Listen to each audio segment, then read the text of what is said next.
So I'm out here at the hangar, and what some of you who have watched my channel in the past may have come to recognize is that I've got a little bit of an obsession with airplanes that have the O200 engine, the Continental O200. There's the Cessna 162, which I've talked a lot about. There is the Ranger, the Vashon Ranger, very cool airplane. Two of them that I've thought a lot about and have spent some time going out and actually getting checked out in and renting and flying. Part of that journey was to try to figure out what my next airplane was going to be. So the big reveal is that the airplane is here, and that airplane is the OG. It is the Cessna 150.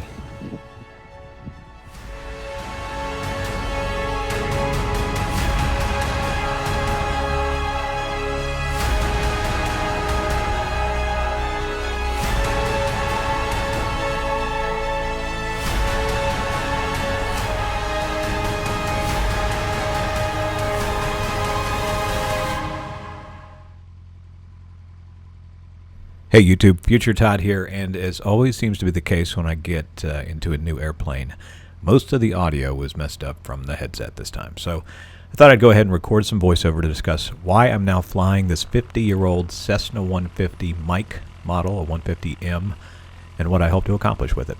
Let's start with about 5.5 reasons for going with the Cessna as we watch me departing Batesville, Mississippi after I've transferred some dogs to the next pilot on a PilotsNPaws flight.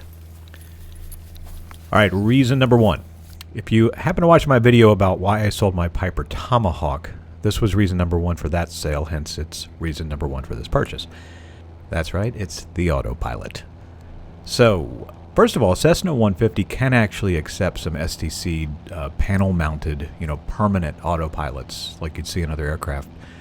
The problem with those is they would cost, at a minimum, I think $12,000 to get installed, maybe $15,000 depending on what they are. That's a lot of money to put into a two-seat 50-year-old aircraft that is also going to require some other avionics upgrades. What you could get with that is you could get, RNAV coupling. You could get it to fly complex flight plans for you using the autopilot. You'd get the autopilot from relatively low over the ground whenever you decided to turn it on, to, all the way down to minimums, depending on how you were flying the airplane. So that would be nice, and that is a consideration. But the reason I really bought this 150 was because it was the affordable way to get into an aircraft that is compatible with the PortaPilot.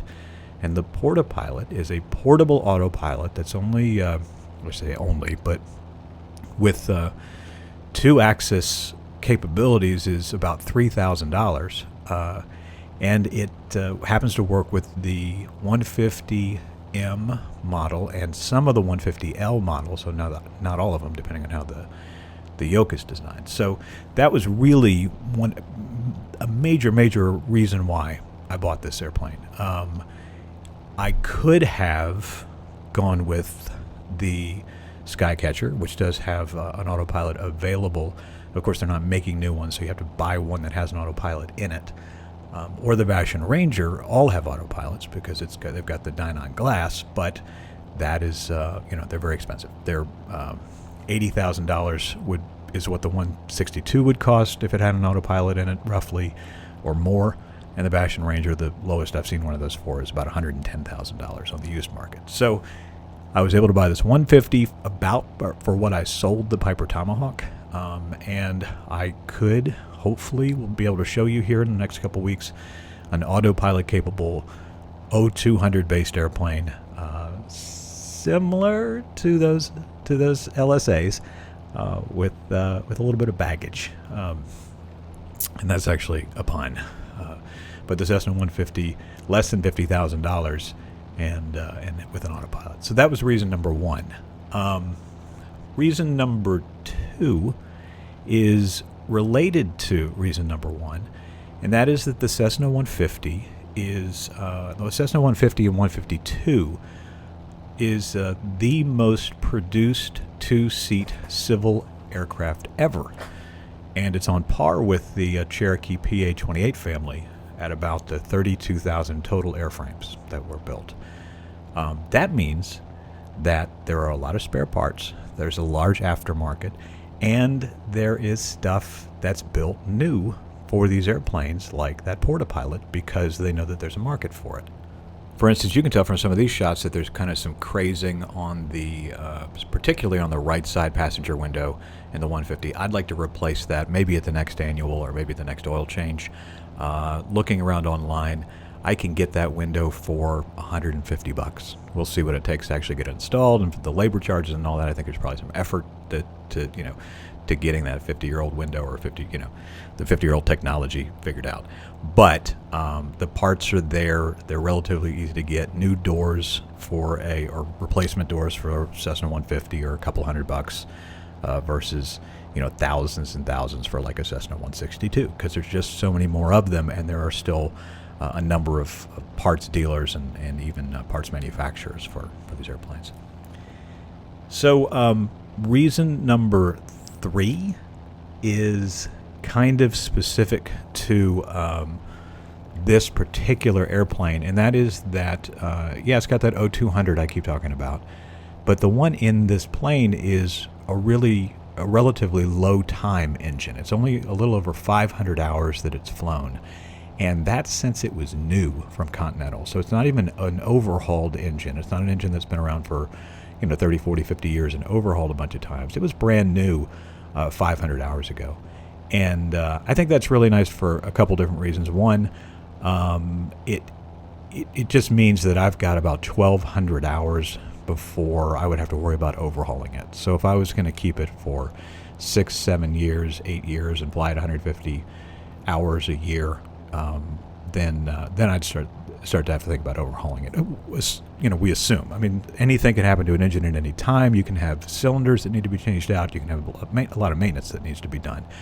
But that time between overhaul number in hours is really critical, both for just your sense of well-being, but really for the resale value of the plane. So when you go to sell a plane, if you still have a mid-time engine, then it's kind of a non-issue in terms of the price of the airplane.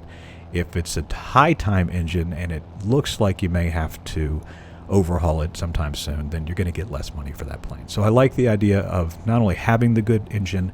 I've never seen an airplane start as quickly as this one does. It just fires up immediately and takes and it's going. But to fly behind that feels great. It's a nice, strong little engine. But to know that you've got that resale value built into it, all things considered, is pretty cool too. Reason number 4. Let's go back to these other LSAs for a second. The Cessna 162 and the Vashon Ranger. Reason number 4 for me to buy the Cessna 150 is that it's actually not an LSA, and what's important there is because it's certified, I can fly this plane into Instrument Meteorological Conditions, or IMC. You can fly it into the clouds. Right now I'm working toward my instrument rating, and while I probably won't actually complete that training in this plane because I need to do upgrades before it's really ready for that, if I want to, once I'm certified, once I have the rating, I can fly the Cessna 150 into clouds. And you cannot do that with a Skycatcher or a Ranger because they are LSAs. They are not allowed to fly into IMC. And that could be a big deal. That could be a big deal if your mission is to get a flight done. I found with these Pilots-N-Paws flights, we can call them because of weather. We can put the plane down if there's any kind of a concern. But then you've got a dog with you. You either could rent a car or get a hotel room with the dog, or, you want to get these missions done when it's possible. And so if there was a layer of clouds and that was the difference between getting it done or having to set it down, then it'd be nice to be able to fly through those clouds. And there are other missions like that. There's, you want to get home, you're using the plane for work, and I wouldn't fly this plane in hard IMC.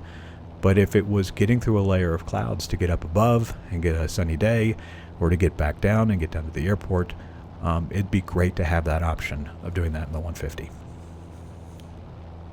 All right, reason number 5, and this is another comparison to the Cessna 162 and the Vashon Ranger. Believe it or not, the Cessna 150 can actually haul more than those two planes. Because those planes are light sport, their max gross weight is 1,320 pounds. The Cessna 150's max gross, this model, is 1,600 pounds, and it's right at about 1,100 pounds empty. So it's a couple pounds. I think it's like 496 pounds for this particular plane, but call it 500 pounds of useful load. And when you compare that number, Cessna 162s and Bastion Rangers tend to be closer to like 450 pounds. They'll vary depending on what's in the plane and, the paint on some of those planes, if they've been repainted. The Bastion Ranger is a little different because it doesn't do paint, it does wraps. But, if they've installed anything different in it, the weights will be different. But they'll tend to be 440, 450 pounds of useful load in those airplanes. So when you put fuel on it, it's very difficult to get two, American-sized adults in the plane. Now, in the 150, it's difficult to get them in the plane because it's smaller than those other twos, but it can handle the weight. So once you get crammed in there, it can handle that weight. Or if you're like me and you're flying alone a lot, then you can take on full fuel. You can put yourself in the plane, and then I can put up to 120 pounds worth of baggage in the baggage area. In my case, that's often dogs, and I might not want 120 pounds worth of dogs back there, but 2 or 3 dogs, whatever it takes, we've got what we need to get these Pilots and Paws flights done, or to get something similar like that. So it is, for what it is, which is small and slow for an airplane, it is also a pretty decent little hauler. It is just so funny that they call it the commuter, because in some ways it really was kind of good for that. Now, having said that, it is worth it to note that the Mosaic rules have passed the FAA now, and there are changes coming for light sport, and Vashon in particular might be able to go to a higher useful load. I think when they build a new one, it will definitely be a higher useful load, and then they may be able to do a thing for the existing ones where the gross weight becomes 1,430, which was the old seaplane gross under LSA rules, and the Bastion Ranger might have been, tested to the seaplane, whatever. So it's possible to get another 100 pounds, 90 pounds gross out of this Mosaic change, and that'll be great for Bastion Ranger owners. I told you I'd do 5.5 reasons. So reason 5.5 is a little bit of the flip side of the LSA rule and the new Mosaic rule. The Cessna 150, as of the passage of Mosaic this summer, is now actually a plane that you can fly under light sport rules. So as a pilot, you can fly it using light sport privileges. That's different from, you could really have two different things we're talking about. You have being a light sport pilot, which is one thing, certain limitations, and then you have light sport aircraft, which is different. It's the useful load, and it's the way it's designed, and how fast and slow it can fly and all that kind of stuff. Well, with the change to Mosaic, they're really focused on what is the stall speed of the airplane that you're flying. And then within certain limits, you can fly that airplane with just a driver's license and a light sport pilot certificate. You have to still train to be a pilot, but you don't have to get the same medicals that you have to do for a private pilot. And a light sport pilot can get to their certificate more quickly. They also could do a little less. I think they can't fly at night. You can't get an instrument rating with light sport, and so on and so forth. So that said, what's interesting now is that just in terms of being able to use this as a trainer, being able to use it for resale value, the Cessna 150 is something that somebody with a light sport pilot certificate can fly, and that's cool. All right, so that is what I've got so far. I could have mentioned flying with the windows open, but so far I've only had this thing in the winter, and I haven't done that yet. So when we get to the summer, maybe I'll open the windows. I can attest to the fact that the heater works, because I've had to turn that on already in flight, and it was great. Actually, I was surprised. Probably better than my Tomahawk. Negatives. Are there negatives to the 150? Well, obviously, yeah. I mean, any airplane is compromise, and this one definitely has its compromises. The first one is that both the Cessna 162 and the Bash and Ranger, and basically, any other plane made, has a wider, more comfortable cabin. This is a very narrow cabin. I think it's under 40 inches in width. You can see in pictures here that when I kind of spread out, I can basically take up the whole cabin, put my right arm over on the right window and my left arm on the left window. It's a great plane for one person, especially if you're not a particularly tall person. 2 people in here for a long trip would be rough. A little training, a little sightseeing. If the people aren't that big, it's not as big of a deal.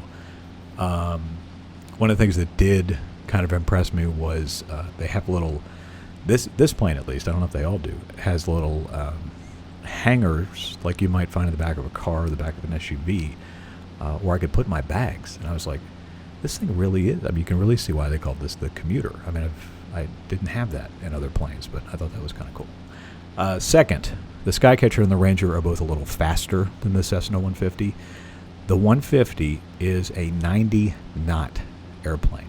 So that's about 104, 105 miles per hour is what I tended to see. I pushed it a little bit, let it go a little, I was right up against red line, and I'd get 110 miles per hour. That's about 94, 95 knots tops. That's about how fast it's going to go, and it's a 50-year-old airplane, and, it's been through a life, and it's not as sleek and perfect and new as some of these other things. The 162 and the Ranger both claim cruising speeds of around 110 knots. I think the Ranger actually has in the POH 117 knots. And in my flying them, they don't really go that fast either, but they go 5 knots or better faster than this one. They're efficient. They're lighter, right? There's a little less of them to push through the air. So yeah, I could believe it, but you are giving up a few knots in the 150. And then the third thing is both of those other planes have fun glass panels. They have they're fun to look at and to fly behind. Give you some things to think about. They both have sticks, or in the case of the Cessna 162, they've got the stoke, that make it kind of fun to fly, kind of stick and rudder fly it. So there's, it'd be nice to have those things. I eventually will probably get some kind of digital gauges for this at G5s or maybe even Avionics AV30s or something. But there's nothing like having those glass panels. Those things are neat. So that's it. I mean, those are my reasons for buying the Cessna 150. Fits the mission. There are compromises. I definitely wish it went a little faster. It's going to be really important to me that it has the autopilot, because I do get tired of trying to hold a heading for 2 hours in a plane going 95 knots. We'll see. So thanks for joining me on this. Don't forget to like and subscribe. Hit the notification bell, and I think in the next couple, hopefully we'll get this autopilot and I can show you that. But we'll do a video here pretty soon where I get some decent audio, cockpit audio, and we'll just actually do the whole flight and do a little less voiceover. But thanks for joining, and why don't we just show the landing here into Raymond and call it a day.